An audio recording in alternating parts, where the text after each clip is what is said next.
Tollywood star దర్శకుడు శేఖర్ కమ్లా గురించి ప్రత్యేకంగా చెప్పాల్సిన పని లేదు. ఆయన చేసిన సినిమాలు దాదాపు హిట్ అవుతాయి. మినిమం గ్యారంటీ హిట్ ఉంటుంది. అయితే అలాంటి శేఖర్ కమ్లా తాజాగా కుబేర సినిమాతో తెలుగు ప్రేక్షకుల ముందుకి వచ్చాడు.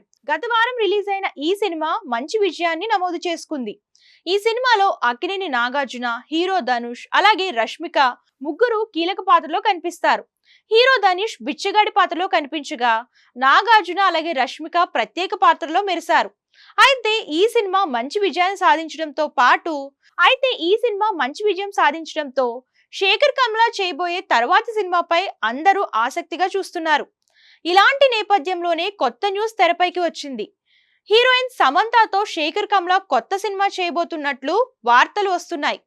ఆమెతో సినిమా చేయాలని మొదటి నుంచి శేఖర్ కమ్లా ప్రయత్నాలు చేస్తున్నారట. లేడీ ఓరియంటెడ్ బ్యాక్ డ్రాప్ లో ఈ సినిమా రాబోతుందని చెబుతున్నారు. దీనిపై ఎలాంటి అధికారిక ప్రకటన లేదు, కానీ సోషల్ మీడియాలో మాత్రం వార్తలు బాగా వైరల్ అవుతున్నాయి.